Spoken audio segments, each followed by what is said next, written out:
साथियों नमस्कार। साथियों आजकल पेंशन से रिलेटेड काफ़ी खबरें चर्चा में हैं और सरकार एक यूपीएस लेकर के आई है, यूनिफाइड पेंशन स्कीम। और इसके बारे में कई ऐसी चर्चाएं हैं जिन चर्चाओं के बाद सरकार एक पॉजिटिव साइड की ओर जा रही है। और जितने भी लोग पेंशन को लेकर के आंदोलित थे या विरोध कर रहे थे या उनका मानना था कि इसमें चेंज होना चाहिए, वो सब लोग खुश हैं। जी हाँ, हमारे देश में पेंशन को लेकर के 3 स्कीमें चली हैं अभी तक, जिनमें से एक रही है आपकी ओल्ड पेंशन स्कीम, जिसे ओपीएस बोलते हैं।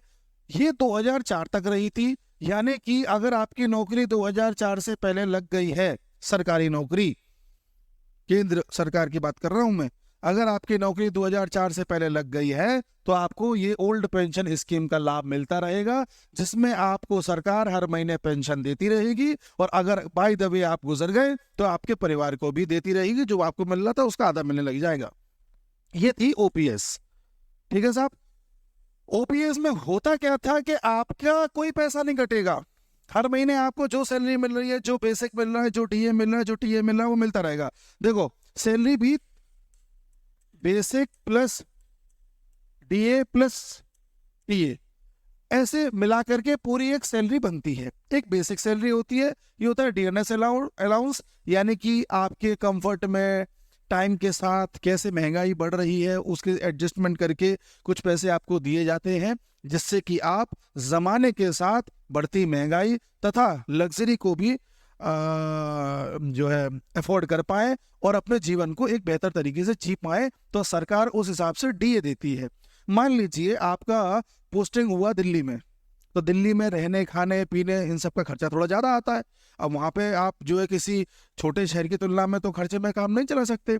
दिल्ली में नॉर्मल तरीके से भी आप रहेंगे तब भी आपको महीने का रहने खाने का करीब 30 से 35 हजार रुपये लग जाएगा, अगर नॉर्मल कर्मचारी हैं आप। तो हो सकता है किसी दूसरे शहर में ये 10-12 हजार में हो जाए, 15 हजार में हो जाए। तो ये जो अंतर है इसको कंपनसेट किया जाता है इसके जरिए। और ये होता है ट्रेवलिंग अलाउंस। कभी मान लो ऐसी कोई नौकरी है जिसमें आपको आना जाना पड़ता है और जिसमें आपका भाग दौड़ ज़्यादा रहती है, तो सरकार कुछ पैसे आपको देती है जिससे कि आपका एक किराए भाड़े का टाइम जो है खर्चा जो है निकलता रहे। और ये होता है बेसिक। तो बेसिकली खेल इसी का चल रहा था। तो आप अगर इस पेंशन स्कीम के अंतर्गत आते हैं तो आप को कोई भी कंट्रीब्यूशन अपनी सैलरी से नहीं करना। आपको जो सैलरी पूरी मिल रही है उसके मजे लीजिए, मस्त जिंदगी जिए, और 60 साल के रिटायर होने के बाद सरकार का हेडक है कि आपको पेंशन देगी। जी हाँ। और एनपीएस का सीन क्या है? एनपीएस लागू होती है 2004 से, यानी उसके बाद अगर आप सेवा में आए हैं तब आपको एनपीएस का लाभ मिलता था। और एनपीएस का सीन ऐसा था कि आपको अपनी सैलरी में से बेसिक, आपको अपनी सैलरी में से 10% कटाना होगा। 10%, जो भी आपकी सैलरी है उसका 10%, मोटे तौर पे बेसिक ही मान के चलिए आप। प्लस इसमें 14% आपकी सैलरी का सरकार लगाएगी। मान लो आपकी सैलरी है 100 रुपये, मैं सिर्फ बेसिक मान के चल रहा हूँ, टीए डीए छोड़ो, 100 रुपये। उन 100 रुपये में से 10 रुपये तो आपको देने हैं, एक खजाने में डालने हैं। और उन 100 रुपये इसका 14% यानी कि 14 रुपये सरकार उस खजाने में डाल देगी। 24 रुपये हो गए। ऐसे ही करके हर महीने आपके 24 रुपये इकट्ठे होते रहेंगे। और जो भी पैसा इकट्ठा होगा या हर महीने जो भी इकट्ठा होता रहेगा, सरकार उस पैसे को ले जाकर के मार्केट में लगा देगी। चाहे शेयर मार्केट में लगाए, चाहे किसी मार्केट में लगाए, सरकार उस पैसे का उपयोग करेगी इन्वेस्टमेंट करने में, जिनमें से 50% मार्केट में लगा देगी और 50% जो पैसा होगा उसको लगा देगी बॉन्ड वॉन्ड खरीदने में। गवर्नमेंट के बॉन्ड होते हैं, बॉन्ड का मतलब कागज का टुकड़ा दे दिया जाएगा। उस कागज के टुकड़े पे लिखा होगा कि भाई आज के 2 साल बाद आप इस कागज के टुकड़े को लेकर के आना, तो आज इस कागज के टुकड़े की कीमत 10 रुपये है, 2 साल बाद आओगे तो आपको 100 रुपये का मिलेगा। इसे बॉन्ड कहते हैं। ठीक है, वो छोड़िए। तो सरकार आपके इस पैसे को मार्केट और बॉन्ड में लगा देगी, और जब आप रिटायर हो गए तो आपके पैसे का मार्केट में जो भी भाव रहा होगा उसके अनुसार आपकी पेंशन बांध दी जाएगी। अब आप समझिएगा, मान लो सरकार ने, फर्ज करो सरकार ने आपका पैसा जो भी इकट्ठा हुआ उसका 50% लगा दिए अंबानी के शेयर्स में और 50% लगा दिए गवर्नमेंट के बॉन्ड्स में। और एक टाइम ऐसा आया कि अंबानी के शेयर्स एकदम पीक पर पहुंच गए और गवर्नमेंट के बॉन्ड्स भी खूब बिके, खूब पीक पर पहुंच गए। इतना माला माल हो गया सब कुछ कि जब आप रिटायर हुए तो पता चला आपकी पेंशन ही बन रही है 5 लाख रुपए महीने। इसमें हो सकता था ऐसा? हो सकता है आपकी सैलरी 50,000 रुपए महीने रही हो, पेंशन 5 लाख बन जाए, depending on the situation of market. तो इसमें एक डाइसी मामला था। इस बात को लेकर के थोड़ा चिंतित थे गवर्नमेंट एम्प्लॉय। उनका कहना था कि अगर आप इस पद्धति को अपना लेंगे और कल को मान लो मार्केट क्रैश कर गया तो हमारी पेंशन बननी थी कायदे से 15,000, बन रही है 2,500, हम उसका क्या करेंगे? हम इस चक्कर में नहीं फंसना चाहते, इसको आप हटाइए, हमें ये एनपीएस नहीं चाहिए, नहीं चाहिए, मांग उठने लगी। और इसमें एक लोचा और था, वो ये था कि इसमें इस वाले के तहत, पहली वाले के तहत, अगर आप मर गए, अगर मिस्टर मर गए तो उनकी जो मिसेज है उनको पैसा मिलता रहेगा। इसमें क्या था कि अगर मिस्टर मर गए तो मिसेज को भी कुछ पैसा नहीं मिलेगा, न बच्चों को कुछ मिलेगा, कुछ नहीं, खत्म हो गया खेल। जो थोड़ा बहुत आपका पैसा बनता होगा मार्केट के हिसाब से वो इकट्ठा पैसा दे दिया जाएगा, बात खत्म। ग्रेचुटी के रूप में आपने एक वर्ड सुना होगा, ग्रेचुटी। ग्रेचुटी वो पैसा होता है जो रिटायरमेंट के टाइम पर कर्मचारी को इकट्ठा दे दिया जाता है, और जो बचा हुआ पैसा होता है वो पेंशन के रूप में धीरे धीरे धीरे धीरे दिया जाता है। समझ रहे?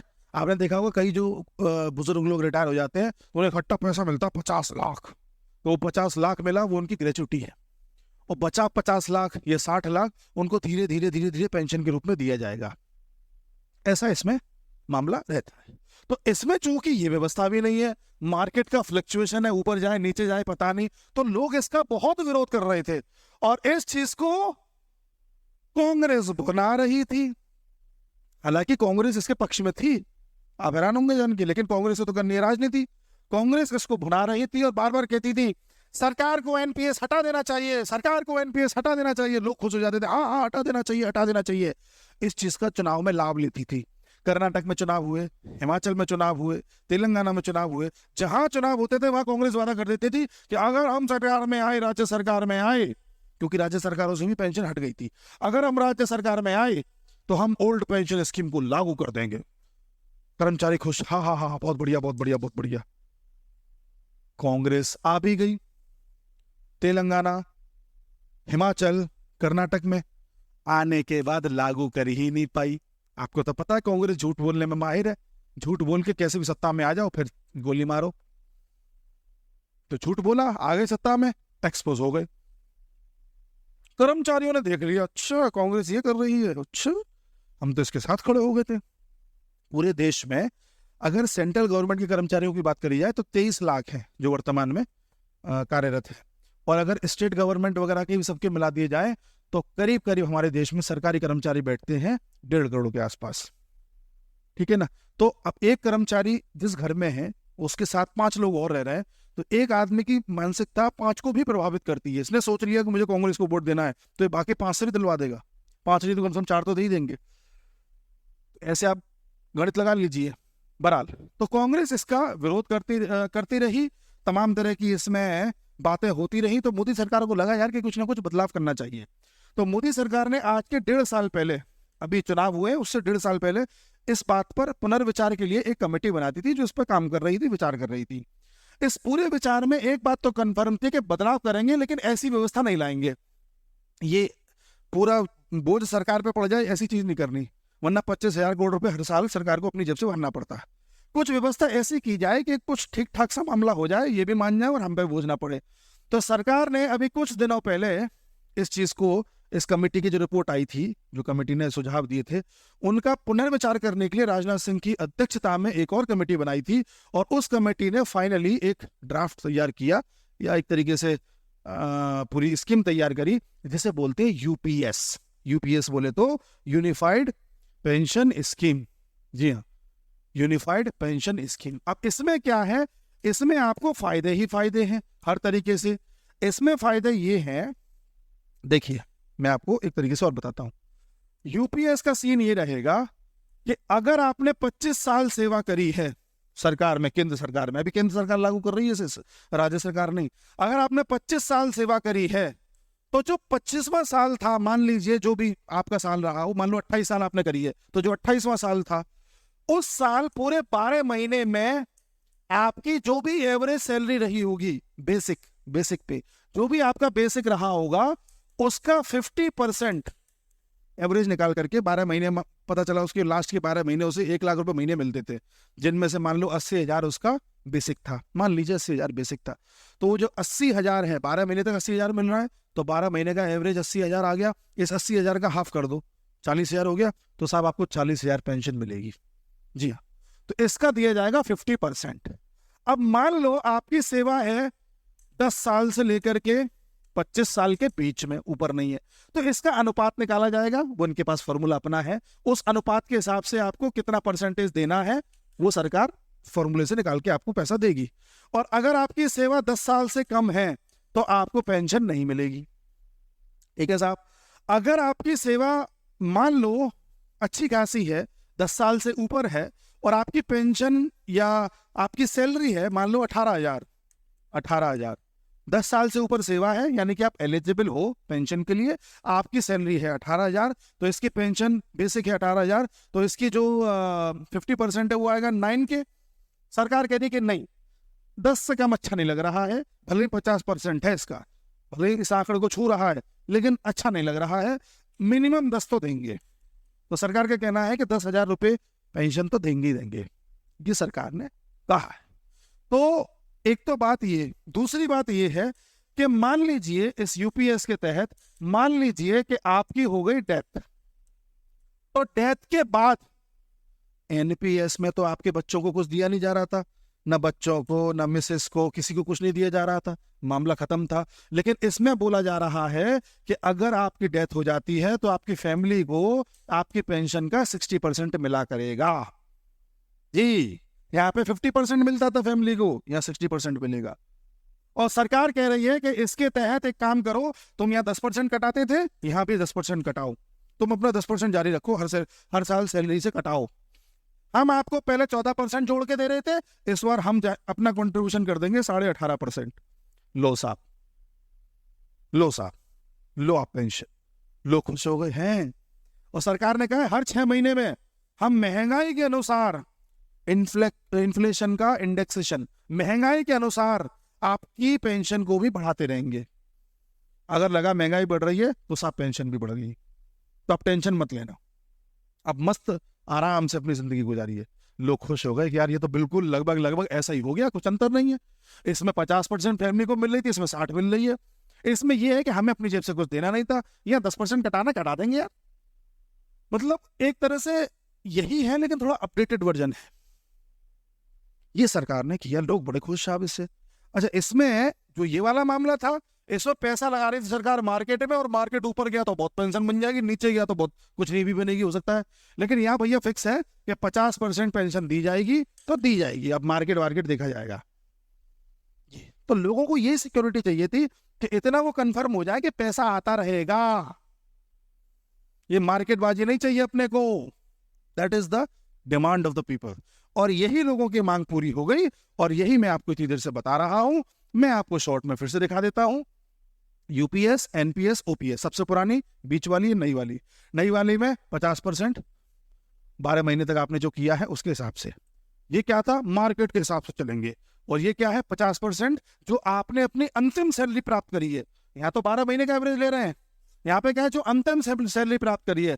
क्या पता आपकी अंतिम सैलरी 2 लाख हो गई थी बाय द वे, तो 2 लाख का 50%, तो यहाँ पर ये था। ठीक है, फैमिली पेंशन जो अभी आई है यूपीएस 60%, इसमें कोई पेंशन वेंशन नहीं दी जाएगी, जो पैसा इकट्ठा हुआ होगा वो दे दिया जाएगा। अगर आपने कोई प्लान लिया होगा तो उस प्लान के तहत फैमिली को देते रहेंगे, लेकिन ऐसा कोई कंपल्शन नहीं है, आपके ऊपर डिपेंड करता है कि आपने वो प्लान लिया है कि नहीं लिया है। इसमें क्या है कि फैमिली को भी मिलता रहेगा पैसा अगर आप गुजर गए तो। एम्प्लॉय का कंट्रीब्यूशन जो अभी नई आई है उसमें 10%, एनपीएस में 10%, इसमें कोई नहीं था। गवर्नमेंट का कंट्रीब्यूशन इसमें 18.5%, इसमें 14%, इसमें पूरा गवर्नमेंट का ही था। इन्फ्लेशन इसमें एडजस्टेड है, इसमें नहीं है, ये मार्केट लिंक्ड है। इसमें इन्फ्लेशन का लेना देना नहीं था, एनपीएस में मार्केट लिंक्ड है, और मार्केट अपने आप में इन्फ्लेशन से लिंक्ड होता है। इसमें क्या है कि हाँ भाई, पेंशन को मार्केट के साथ जो है, इन्फ्लेशन के साथ जो है वो किया जाएगा, एडजस्ट किया जाएगा। तो ये अंतर है साहब, 2004 से पहले, 2004 के बाद। और अब जो एम्प्लॉई हैं जिनको ये यूपीएस का लाभ लेना है, उन्हें इंतजार करना पड़ेगा अप्रैल 2025 का, क्योंकि ये स्कीम अप्रैल 2025 से लागू होगी। और अब एम्प्लॉय के पास ऑप्शन है, वो एनपीएस चुनना चाहता है कि यूपीएस चुनना चाहता है, उसे चाहिए कि मार्केट के हिसाब से चलना चाहता हूँ तो ऐसे चल लो, यूपीएस के हिसाब से चलना चाहता हूँ तो ऐसे चल लो। मार्केटबाजी हो गई, कैपिटलिज्म, पूंजीवाद। उसे लगता है नहीं नहीं पूंजीवाद के अनुसार चलना है, चलो। नहीं नहीं मुझे सोशलिस्ट सोसाइटी की तरफ ये फिक्स पैसा मिलता रहे, मैं सिक्योर रहूं, ऐसे चलो। आपको स्विच करना है स्विच कर लो, लेकिन एक ही बार स्विच कर सकते हो। अगर आपने पहले एनपीएस चुन रखा था और आप चाहते हो कि मैं यूपीएस में आ जाओ, आप कहोगे नहीं दोबारा एनपीएस में जाना है, तो नहीं अब नहीं जा सकते, एक ही बार। यूपीएस में थे, एनपीएस में आना, वापस आ जाओ, बस एक ही बार, अब नहीं। ये भी इसमें क्लॉज है। तो मुझे उम्मीद है कि आप समझ गए होंगे। और मैं थोड़ा लेट से इसलिए वीडियो लेकर के आया क्योंकि मैं खुद समझ रहा था कि आखिर इसमें क्या चल रहा है गणित। तो उम्मीद है आप समझ गए होंगे। कोई डाउट हो तो आप कमेंट करके बताएं। और हमारा एक चैनल है पॉलिटिकल अफेयर्स इनसाइट्स, उसको भी आप सब्सक्राइब करें और हमारा चैनल सपोर्ट करेंगे आप, तो ये है कि हमें संकट नहीं रहेगा इस बात का कि कल को किसी बात की वजह से हमारे इस चैनल पर कोई कार्रवाई हो जाए, तो कम से कम दूसरा तो है, क्योंकि हम पर पैनी नज़र है उसकी, आप समझते हैं किसकी। जय हिंद।